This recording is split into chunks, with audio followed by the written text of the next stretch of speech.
I would encourage you not to be afraid to take some risk in your career. To the point of the question, one of the very early jobs that I was involved in, it was pretty much a dead-end job, and I knew it wasn't what I wanted to be involved in doing forever. I wasn't really that happy. It was just 8 to 5 in sort of a bureaucratic department of the city of Cincinnati. It wasn't enjoyable, and there's only about 200 or 300 of us out of 5,500 employees that are unclassified at-will employees, meaning we're not part of a labor union, we're not part of civil service. And early in my career, I had an opportunity to go to another department, and I had to give up what was considered my civil service protection to work in a different section. And to what Tina was saying, it was kind of a chance to do some different work.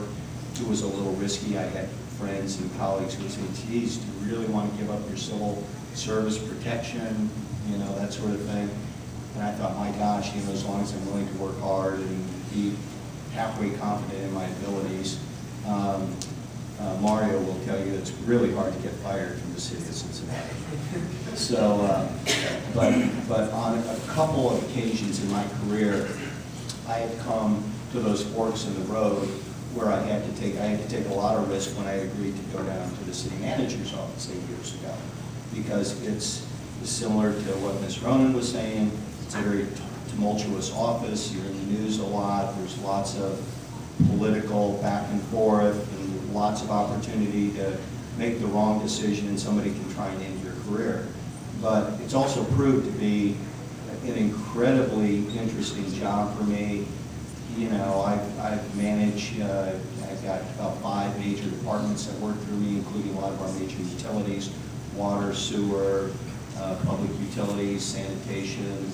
I do a lot of work with development in the city, including Mario's group, the Uptown Consortium, which is all the development going on up here, groups that are doing stuff downtown. So, I've taken a couple risks in my career that were sort of calculated, but my gosh, they really proved to be great decisions for me, and I hate to think if I wouldn't have taken those, what I'd be doing now, who knows.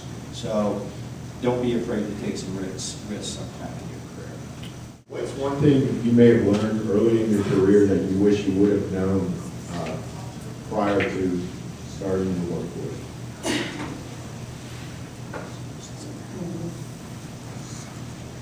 Something I'd like to say that I did not do in my career, and I wish I would have done it, and it was something that we've talked about in some of our questions, had to do with mentorships.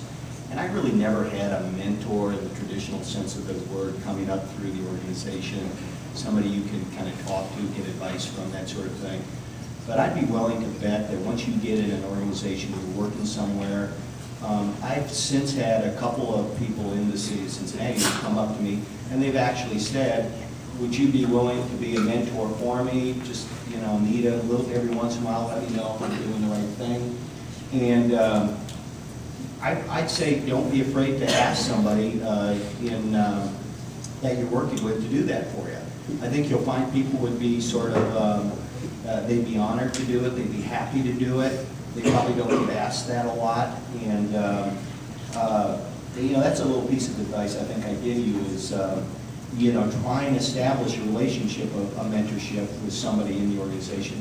It'll help you greatly, and I think people will be willing to do it.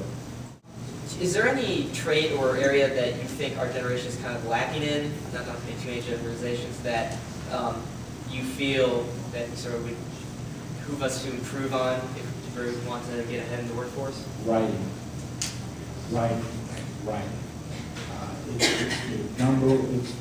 There are a lot of people that are very capable in leadership, and maybe knowledge and financial analysis, etc. I ask them all to bring in examples of reports and write. It's so critical. And I know we don't. The younger generation is using text messaging, etc. But as far as I'm concerned, in real estate, you need to be able to communicate.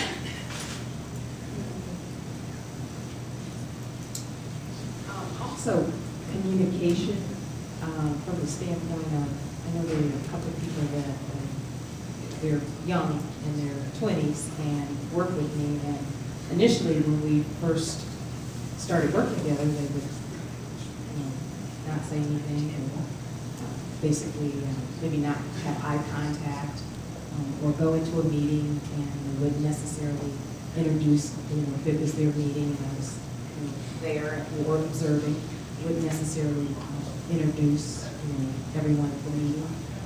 So I think it's more so kind of like even kind of following a little bit of protocol. I don't want to pull everything back to my day because my day is no longer here. So I think maybe one thing that you could consider would be keeping some of the things that make people successful, the eye contact, the communication, the working together and working on your own, maybe not working 60 hours but not working 30 hours, just kind of trying to keep some balance in there because I see those are some of the differences that I see. Working now before we work, like 60 hours, okay, can we have some more? Now it seems like, people are like, hey, I value my life. I'm the same way. I value my life in balance. I want to balance my life and have time away and spend time with family and friends. So I think it's more maybe paying attention to some of the things that business was built on before, and then also integrating those into the tech communication world.